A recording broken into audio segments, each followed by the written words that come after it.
toy. We wanted men.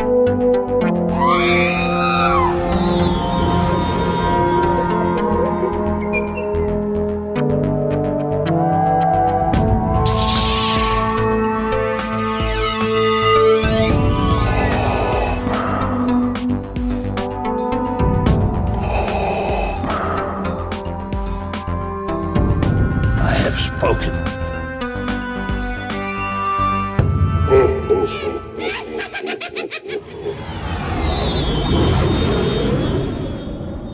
Welcome to episode 134 of the Smuggler's Galaxy podcast. This is a very special episode as Jason and I are driving back from our second day at Toylanta. It's Saturday, and we got one more day. It's been kind of exhausting. Jason's ready to go home and sleep. I'm ready to do it again because it's a fun show. Jason, how you doing? I'm doing well. I'm sleeping, you're ready to party. Yeah, it's always a party at Toylanta. We were out till about 11, well, we were out till 11:30 last night, which is what time we got home. We left Narayan's house about 10:30, had a little get together, had a couple of the Kenner guys show up, and it was a fun time. Yeah, Tim Effler, Tom Osborne came over, and they were just kind of like, I remember making that, I remember that, so Yeah. it was really cool to see them walk around. And then Tim told the story. We started talking about Indiana Jones, and he was kind of like, I can't believe they're doing that again, because the first time it kind of crashed and burned. The second time in the Crystal Skull days, it didn't do so well, but despite all that, maybe third time's the charm. They're bringing it back. So And I've kind of thought that about that line because I didn't think it was a very successful line 30, 40 years ago. So maybe everybody's down with nostalgia and they, are ready for it. Maybe it'll do good. Hey, Hasbro's done worse things, so why not? And then he started to tell us his idea for what Crystal Skull should have been. He's like, I don't think they should have used the commies, because the Nazis are the epitome of evil, and so they should have had more Nazis. And there was a movie that he referenced, I think it's called The Monument Men, directed by George Clooney and starring George Clooney, about the United States soldiers went in to try to preserve as much of that art as possible that the Nazis stole. They thought that'd be perfect for Indiana Jones to go in there and fight the Nazis and try to preserve the art and try to prevent the Nazis from getting the Ark of the Covenant. And so it was a really cool idea, and it was just cool to hear a toy director kind of pitch that idea. Yeah, it's always fun hanging out with those guys, just hearing their stories. And then they did a panel today. Tim did two panels. One was like his days at Star Wars, and then the second one was like stuff that was unproduced that they tried to get stuff done, but then it just sort of tried to do stuff, but it never came out, and then it just turned out to be basically just a round table of because they had two other guys. Rick, the gentleman with Bill and Ted.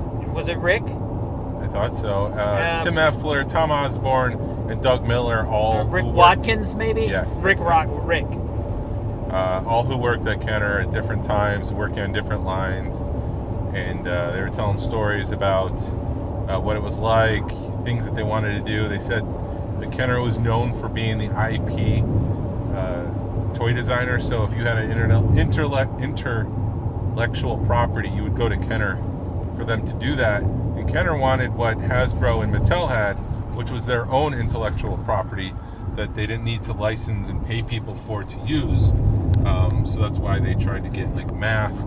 That's why they made masks and Tyrions, things like that. It was just interesting. And then you had pointed this out, and I don't know if it would have clicked if you hadn't said this, but during Tim's first panel, he was talking about when it came towards the end of Return of the Jedi, they needed people to be interested in the line. They needed to add some value to the action figures.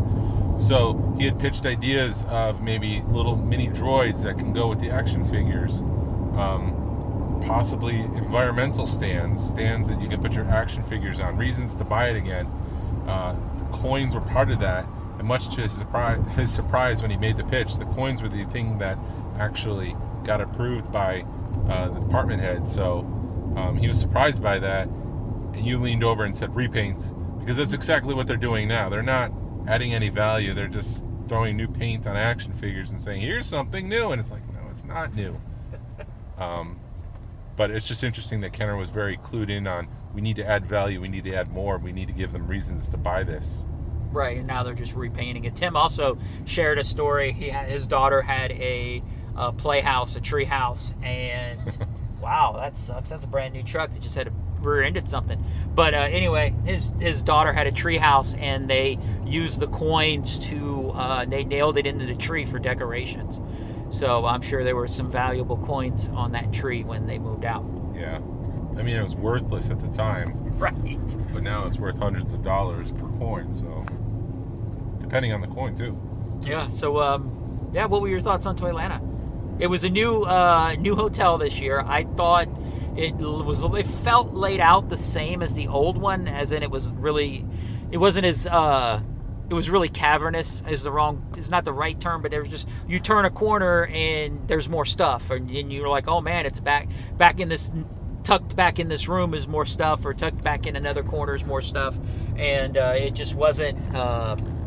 The signage wasn't as good as it should have been, so there were some rooms. I think some people may have missed out on some rooms. Yeah. But it felt better, at least. Well, I don't know. I don't want to say it felt better, but it felt great until we went to get lunch, and it took us like 2 hours to get lunch. That was the worst, because it seemed like everybody's first day on the job. Yeah. No one knew what they were doing. People were walking in and out from the kitchen, not holding anything.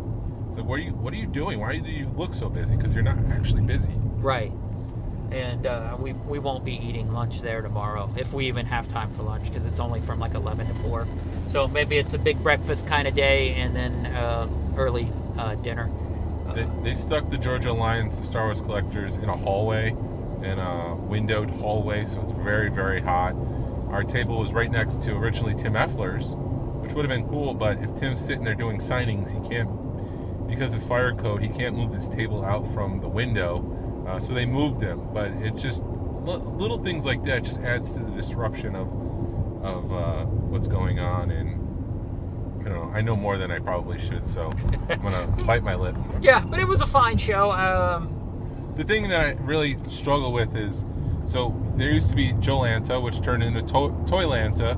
Toylanta used to be specifically about G.I. Joes, is my understanding, and they wanted to open this up to more toys, so they created Toylanta.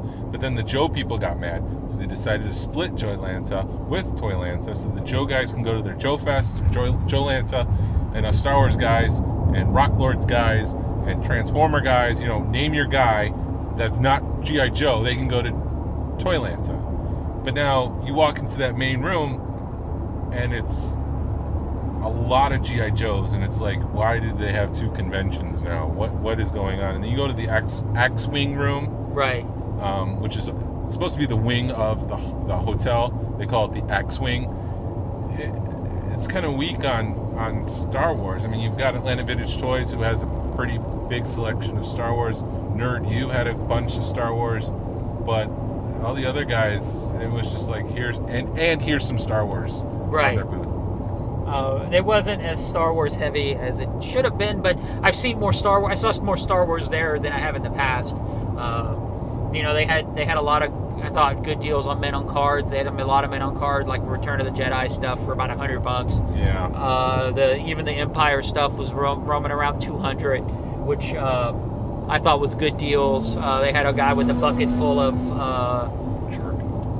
some guy in a motorcycle splitting lanes, but like he was like a foot from my back when he pulled out. Anyways, but he had a bunch of beaters for like $6. So that was kind of cool to dig through some beaters. I saw Lewis going through there. Yeah. I'm sure we're gonna get new customs from him. Yeah, I'm sure he will. You guys did the running of the hoods. How was that? It was better received this time than last year. People seemed to enjoy it. They were smiling and laughing. There was one guy at the end who was just like, "What are you guys doing? Yeah. Have you seen Empire Strikes Back?" "Yeah." "Well, this is a character from Empire Strikes Back." "Oh, I'm a Joe guy." And I told him, "That's all right. We still love you." Right. Nobody's perfect. Yeah, 501st were there. They had a huge room, but they also used every inch of that room because they had a bunch of their backdrops and stuff, and that was cool seeing them and talking to them. They had the Mercs.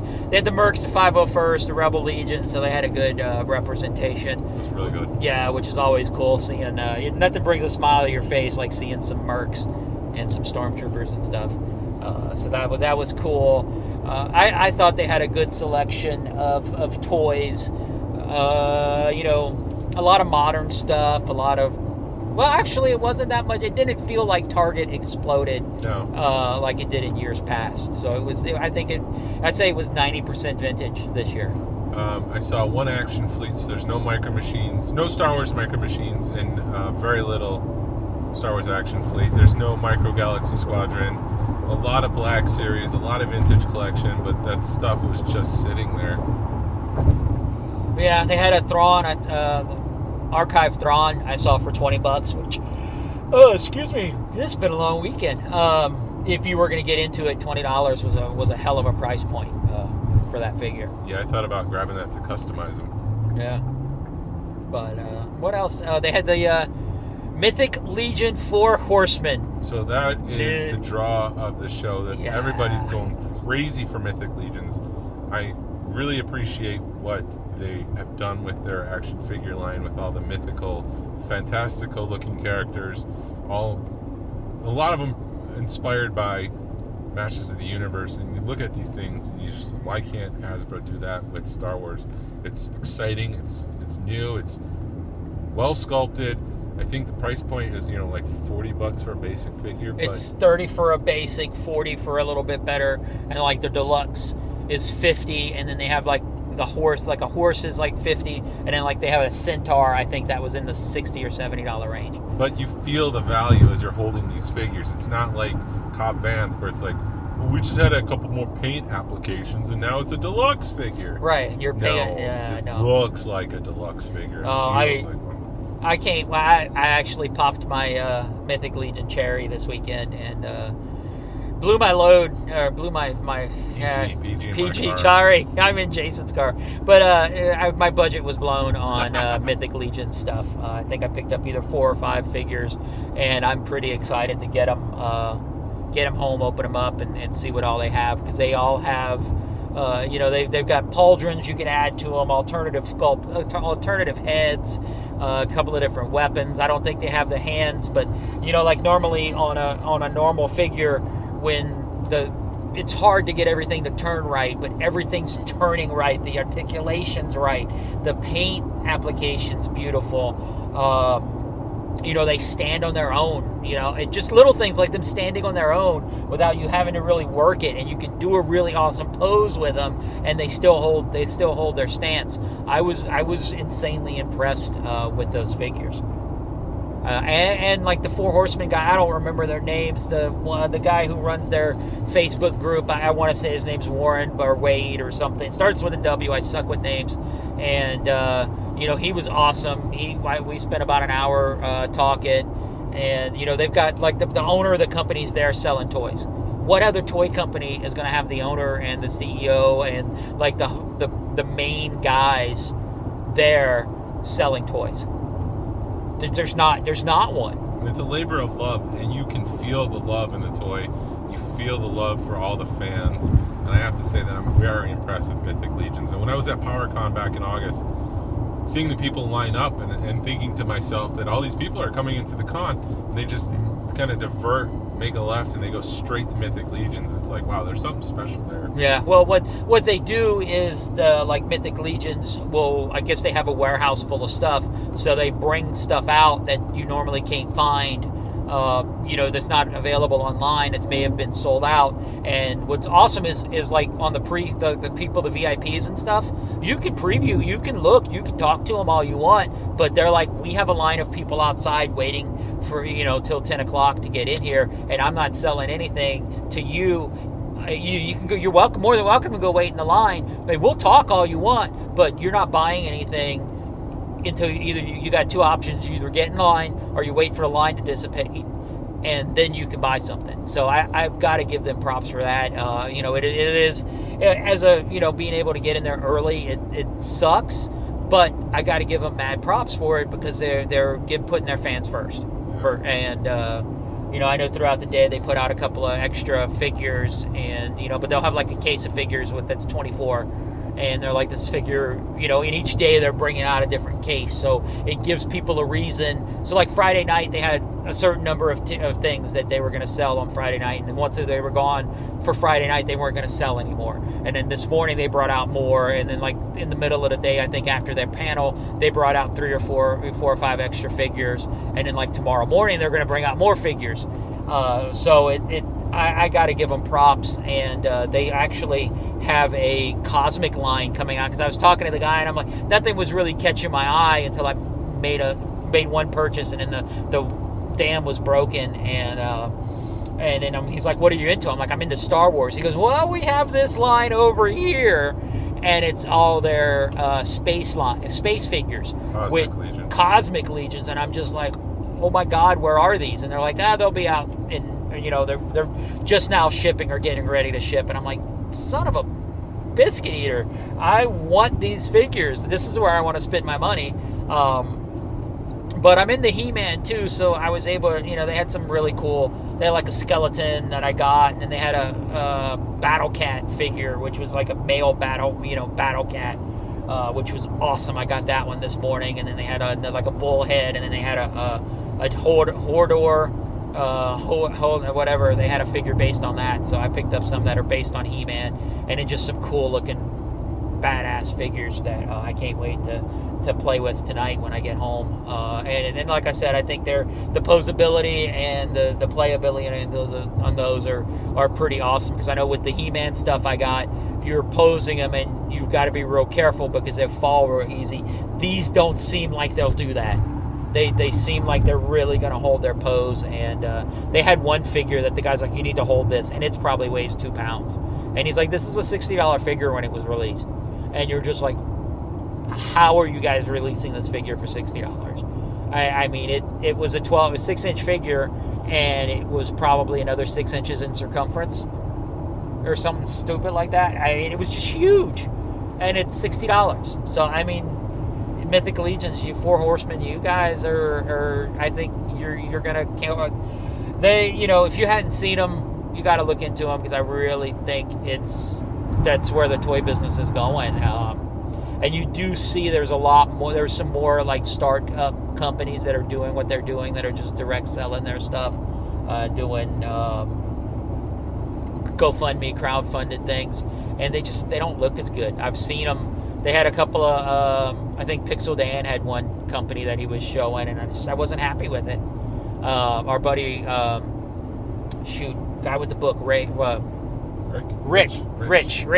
with the book, he showed me one that's like based off of prototypes from some of the He-Man stuff, and that looked incredible. They had some of those figures looked really good. So I have to check that line out when it comes. But I'm at the point, if I want to continue collecting, I have to find another itch to scratch. And I think it might be Mythic Legions, because it's an expensive product, but it is a good looking product. So definitely check them out, and they're cool guys. We set up the booth this morning. We put out the coasters. I put about half of them out today. And those went well. And then we put about half of the posters out, and I was kind of touched because we put the posters out and people line up, and I see some kid grab it, and he's just like, wow, this is free. And I was just like, that's a nice compliment. So that meant a lot. Last night I've been getting into the titanium series. I don't know why I missed out. They are micro machines. They're titanium, so they're metal. I started to pick up some green tags and prototypes from that line, so getting the production items. And then after Tim Effler's first meeting today, we went back to his table because he made a special print that he's selling. So he drew something, a kid playing with C-3PO, and then Tom Osborne recreated his drawing of the AT-AT or the AT-AT or whatever you want to call it, the Imperial Walker. And on the table was a brand guide, a style guide for the Rocketeer, which my eyes perked up. and I started flipping through it, and it was a pitch from Disney to different companies. This is what we want to do for apparel. This is what we want to do for action figures. And I couldn't put it down, and I picked that up, especially because it was from Kenner. So at one point, Disney pitched Kenner, do you want to make action figures for this line? And I asked Tom, why didn't you move forward? He can't remember anymore, but during the panel, they just talked about how Disney was so difficult to work with. So it's really not a surprise. And The Rocketeer didn't do well. It's more of a cult hit now, but it didn't do well in the theater. So I don't care. I love the piece. It's pretty special to me. So yeah, he was saying that Disney is one of those companies that'll pick something and nitpick it, like the first go around, because I guess they're Disney. They're big enough to be able to do that. I was helping Rich throughout the day. Yesterday on Friday when we were setting up, some guy came by and he's like, I'm thinking about selling all my Black Series to start with the vintage collection. And we both warned him, dude, don't expect retail for that stuff. It's all gonna go below. And he's just like, he's not excited about that line anymore. And maybe it's just more, again, confirmation bias, but it seems to be the thing that, Hasbro really screwed up with the Black Series. Yeah. What else? Did you pick anything else up? That's it for now. Yeah, I was able to get a Geeky Tiki the big AT-AT, like a 40-ounce Geeky Tiki mug, which I got a heck of a deal on that. It's loaded up with beer. Yeah, probably. 40 ounces of beer. 40 ounces of beer. But then you got to drink it with a straw, and beer through a straw is not really good. And then just a bunch of Mythic Legions. I think that's all I bought. They had the guy with some Bill and Ted stuff, but I already had it all. But he had killer prices. I told him, I said if I didn't have it, if I needed it, I'd have picked them all up because he had a good price. I think I made a pretty decent contact for some Bill and Ted pre-production stuff, but we'll see what happens. And that's about it. It's I was really disappointed, like Jason said. I thought it would be, I didn't think I'd see any G.I. Joes, and you walk in the main room and it was a quarter G.I. Joe. They had you look to the right, it was set up just like last year, where you look to the right and the main guys are all G.I. Joe guys. The main booths are all G.I. Joe, and it felt really bad. I'd say more than half the room was G.I. Joe, and it did not look good on them because they'd split the shows up. And I know when Toylanta came around, they were like, oh, you got to have a bunch of G.I. Joe stuff. And then apparently a lot of people who went, some of the vendors that went that didn't do G.I. Joe did really well. But I guess we'll see what happens. I still like this show because it's a hometown show, and it's something I've been going to for 10, 11 years, and it's a fun weekend. So I really hope this show continues, and we'll see what happens. I mean, but there's a bunch of more toy shows and toy swaps and stuff that's happening in Atlanta. So like the Georgia Alliance of Star Wars Collection Toy Show on May 13th. Second Chance Toys and Collectibles. Yeah, in Marietta, Georgia. Come on by. So we got a raffle for Cho. I got some stuff from the raffle from AVT, Atlanta Vintage Toys, today. So I want to thank them for that. Thank you. Thank you to Barry. Barry dropped off some stuff. Oh, Barry picked up the Ahsoka A-Wing. Not the Ahsoka A-Wing, excuse me. Hera A-Wing. Micro Galaxy Squadron as one of his shops in Mississippi, and he bought that and he brought it to me, and I paid him back for that. So that's another thing I picked up this weekend. Yeah, I'm waiting for some stuff to get here. I got something coming from Japan and something coming from Cincinnati. So I picked up a paint sample, a paint chip off of somebody in Cincinnati, and it's hot pink. So I'm thinking it'll match my Bill and Ted run. It looks like it's a match, but I'll be able to tell when I get it and can compare it, right up next to the Bill and Ted stuff. So that'll be kind of cool to get. I'm just having a paint chip in my collection, or paint. I guess it's a paint chip, is what you would call it. Yeah. It was a good time seeing everyone. That's the first time I've actually hung out with Matt and Darren in person from Nerd U. Yeah, and those guys are great. Hanging with Rich at the booth, and Jordan and Richard, Tony, Jerry. Seeing Jerry, it's always cool because he's moved away, so we only see him in special occasions. Exactly, yeah. Hanging with Narayan and going to his place for that GASWC party. Yeah. Susan, Lewis doing the run with us. It was cool that it was just not Narayan and I. There was a trio now, not just two dudes. Right. You know what sucks is right after I'd asked you about the orange shirt, I walked into Walmart at Walmart and they had orange shirts on sale for like $5, and I was like, should I do it and just do the run? But I didn't. I wish I kind of would have, just to do the run at Toylanta, because I'm not going to Celebration this year, and it's going to be 25 before the next one. So I didn't want to spend a whole bunch of money on a jumpsuit. But the future is bright for the Georgia Alliance of Star Wars Collectors. If you're not a member, be a member. We've got some cool things in the works. Yeah. It's going to be a pretty cool upcoming slate of events. Yeah, I'm looking forward to it. How much? We're almost to your house. We can cover more tomorrow.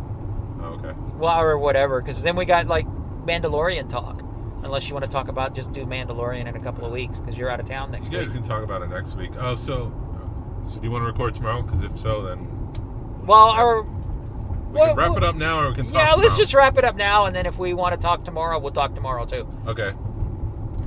You just edit this out. Yeah. So next week I won't be here. I'm going to Myrtle Beach with my family, or part of my family. Some of it's staying here. So Jordan's going to sit in. You guys can talk about whatever. You can talk about Toylanta or the Mandalorian, whatever you guys We want. may do a Four Horsemen show. Maybe. That may be fun too. Get that, because he's been collecting those for a minute.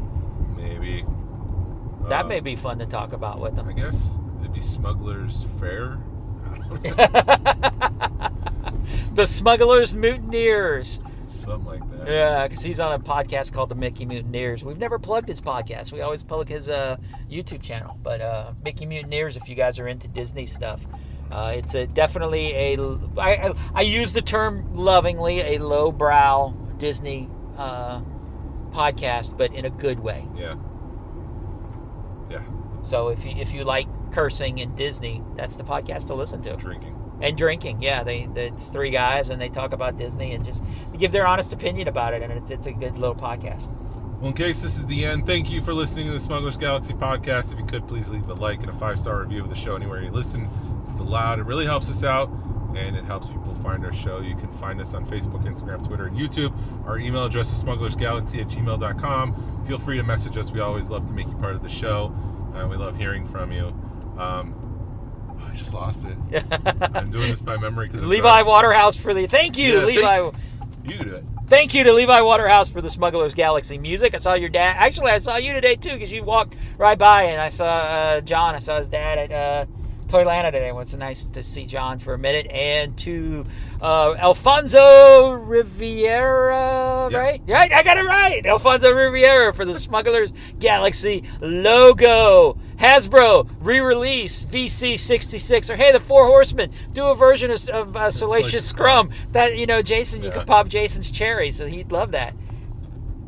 Pass on what you've learned. Vote with your wallet. Vote with your wallet. Pass on what you've learned. Be a positive force. Forces collecting galaxy. Let's see how flat my tire is. It's not. It's not. Awesome. This is the way. This is the way.